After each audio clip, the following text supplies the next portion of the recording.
Dès que j'ai franchi le seuil du salon impeccable de Sarah, j'ai su que quelque chose clochait. Elle se tenait là, entourée de ses meubles chinés du monde entier, ses coussins assortis par couleurs, pas un seul détail ne dépassait. Mais rien ne m'avait préparé aux mots qui ont jailli de sa bouche à peine entrés. « Foutez-moi la paix avec vos morveux !» a-t-elle hurlé en me pointant du doigt sa manucure impeccable. Sa voix a résonné sur le parquet ciré, tranchante comme un rasoir. Je ne les laisserai pas gâcher ma journée parfaite avec leur vacarme. Un instant, je l'ai fixé, l'invitation encore chaude dans ma main. Je n'en croyais pas mes oreilles.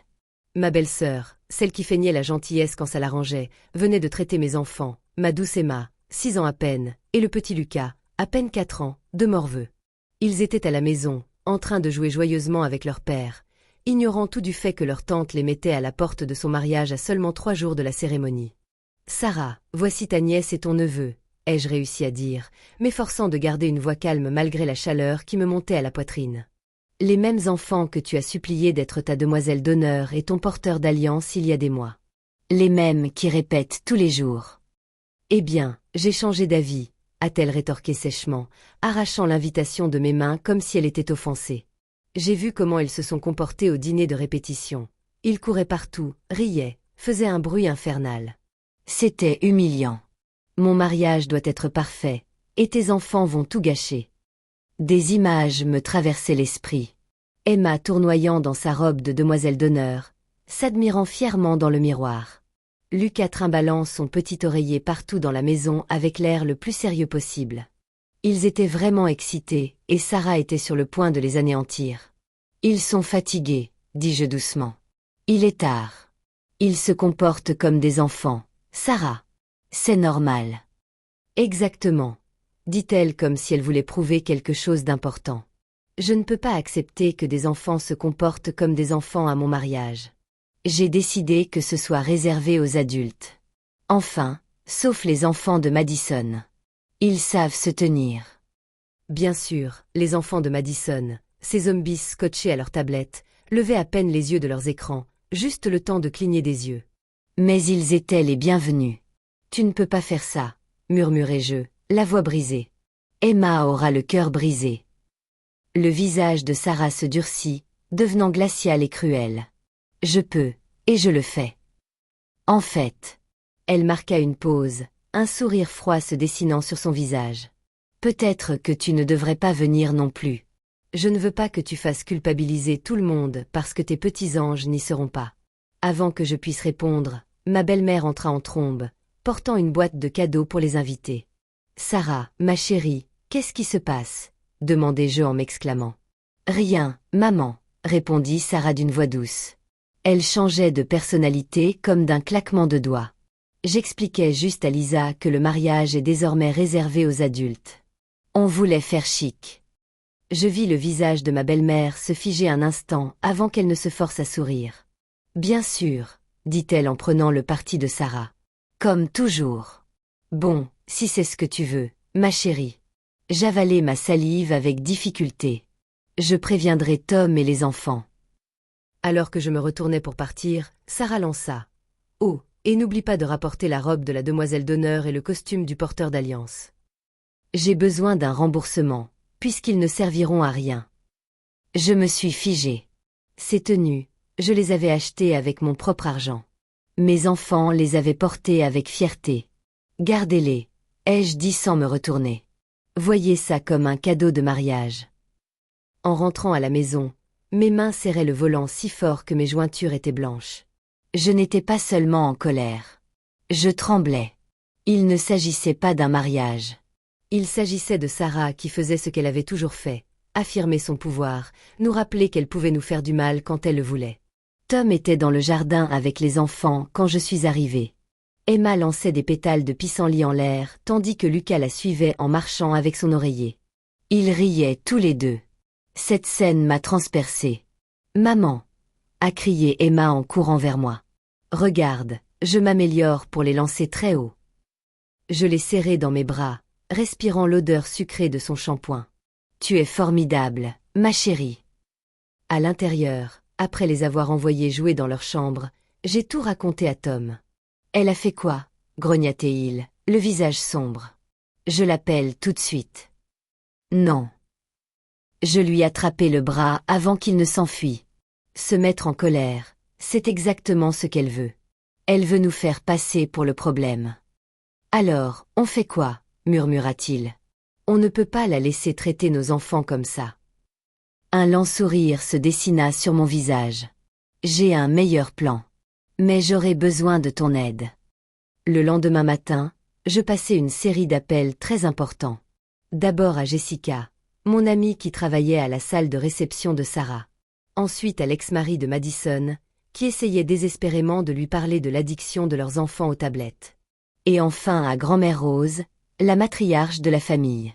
Sarah avait opportunément omis de figurer sur la liste des invités, alors que Rose avait payé la majeure partie de l'événement. Dans 3 jours, dis-je à Tom ce soir-là, Sarah va apprendre que les actes ont des conséquences. Il parut mal à l'aise en lisant le courriel de Jessica confirmant tout ce que nous avions organisé. Tu es sûr de ça? Je repensai à la lèvre tremblante d'Emma, à celle de Lucas. La confusion se lisait sur le visage de Sarah, un sourire suffisant aux lèvres. Oh oui, j'en suis sûre, dis-je. Le matin du mariage de Sarah, le soleil brillait de 1000 feux. J'habillai Emma de sa robe préférée, pas celle de demoiselle d'honneur, qui restait sagement accrochée dans son placard. « Maman, demanda-t-elle, ses grands yeux bruns doux et perplexes. Pourquoi allons-nous au parc au lieu du mariage de tante Sarah? Je m'agenouillai et ajustai le ruban dans ses cheveux. Parce qu'aujourd'hui, nous vivons notre propre aventure. Et devine quoi? Cousin Jacques et Lily seront là aussi. Cela la réjouit aussitôt. Mais et mes pétales de fleurs? Demanda-t-elle, la lèvre tremblante. Eh bien, prends quelques-uns avec nous. Tu pourras les lancer aussi haut que tu voudras. Tandis que Tom emmenait les enfants à la voiture, mon téléphone vibra. 3 nouveaux messages de Jessica. Tout est prêt exactement comme tu l'as demandé. Tu avais raison pour le contrat de grand-mère Rose. L'expression sur le visage de Sarah quand elle me vit entrer dans l'église était inestimable. Je m'en occupe. Chère Dot, de l'ex de Madison. Les enfants sont avec moi.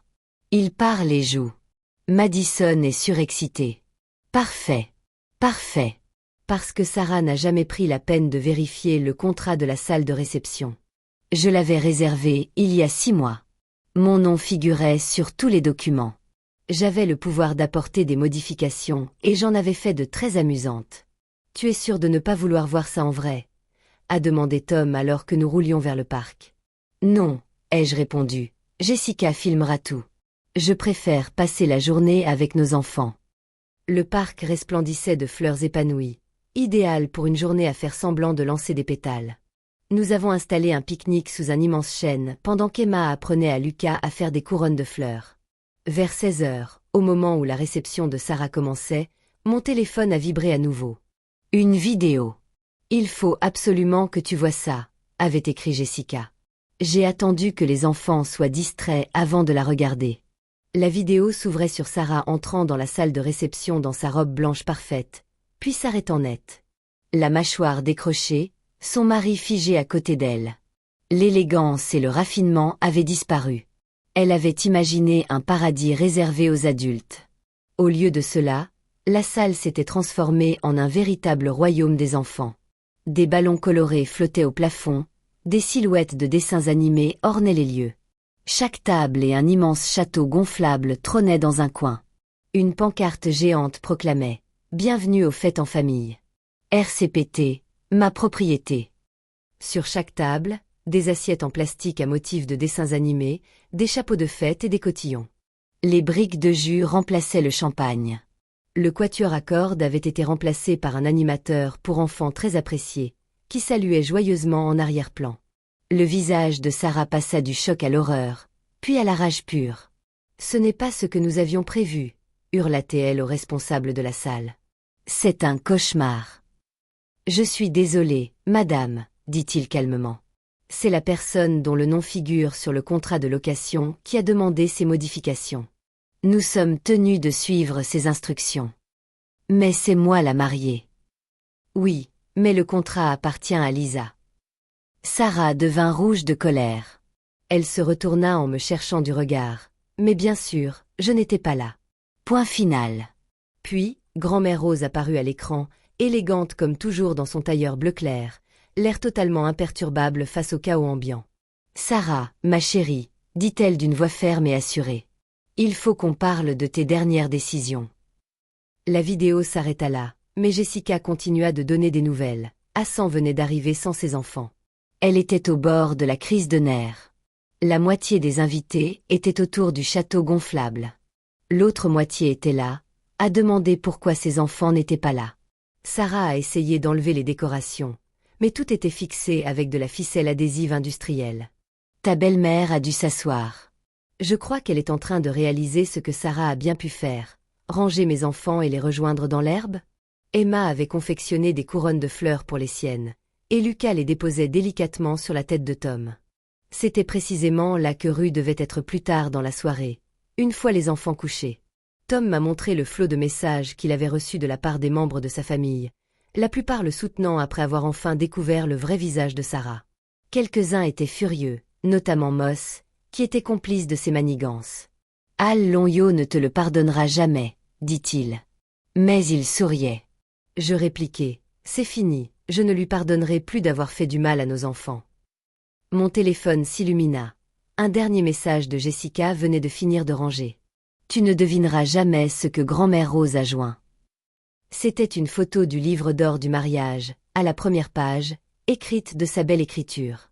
Un message accompagnait le message. « Chère Sarah, aujourd'hui devait être une fête de famille. Au lieu de ça, tu as exclu ceux-là même qui représentent son avenir.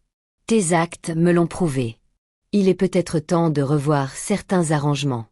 On en reparlera dimanche soir. Bisous, grand-mère. » Je savais ce que cela signifiait.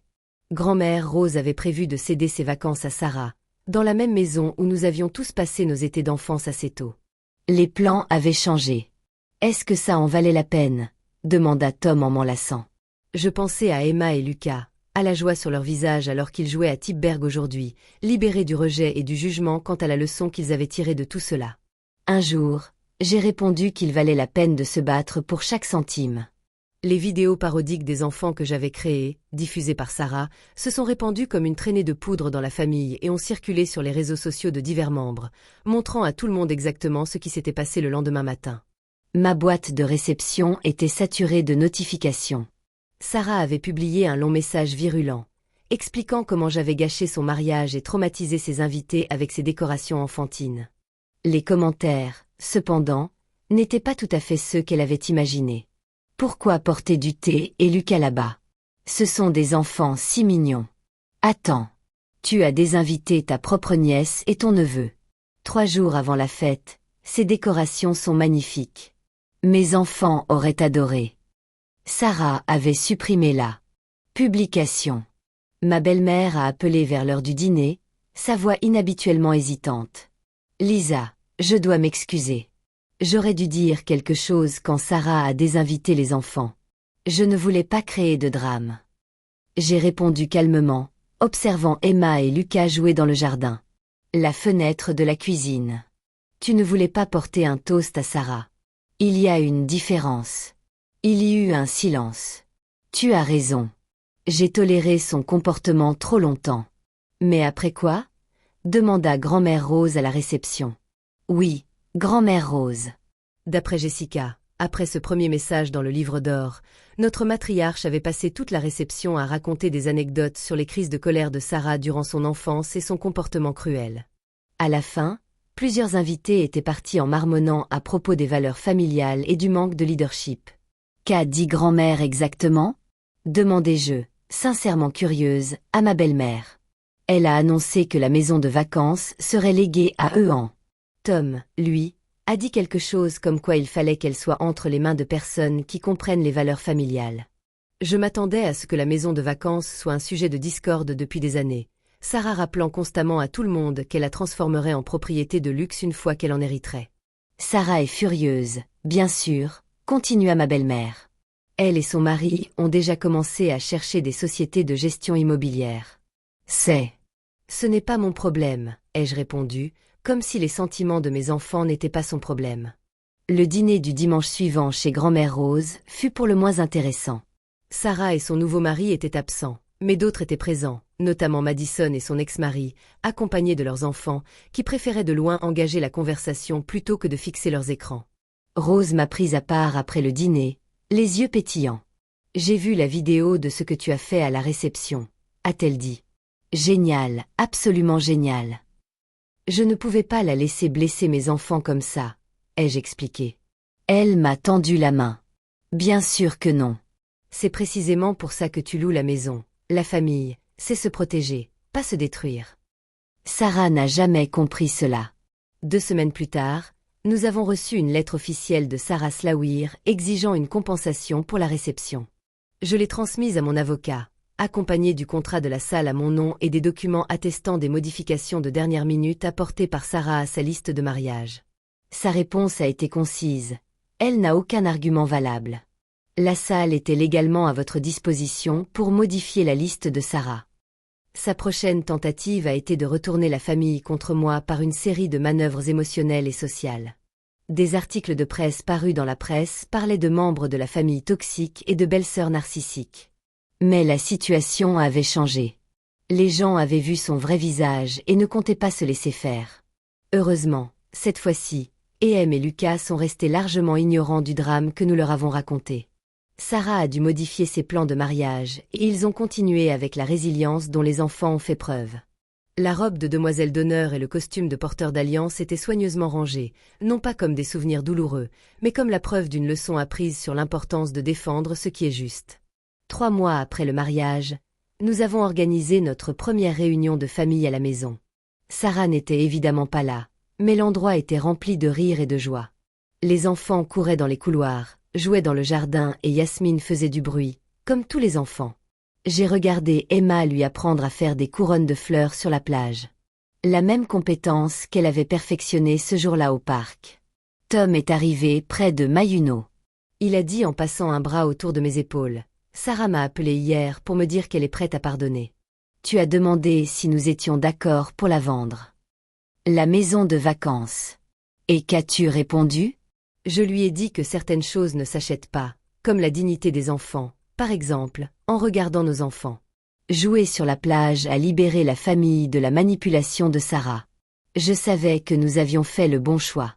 Parfois, la meilleure vengeance n'est pas de se venger, mais de créer quelque chose de meilleur à partir des cendres de la cruauté de Samy et Elsa. Maman, Emma cale de la plage, viens voir. Nous faisons des couronnes pour tout le monde. En les rejoignant, je laissais derrière moi les pensées de Sarah et de son mariage parfait. Je n'ai pas pu m'empêcher de sourire. Nos enfants grandiraient en sachant qu'ils étaient précieux, protégés et qu'il fallait les défendre. Et au final, cela valait plus que n'importe quel mariage, n'importe quelle maison ou n'importe quelle relation fondée sur l'amour inconditionnel. Les couronnes de fleurs que nous portions ce jour-là n'étaient pas faites de fleurs coûteuses ou de bouquets soigneusement sélectionnés. Elles étaient faites de fleurs sauvages de la plage, un peu tordues, un peu désordonnées, mais absolument parfaites, comme une famille devrait l'être. B.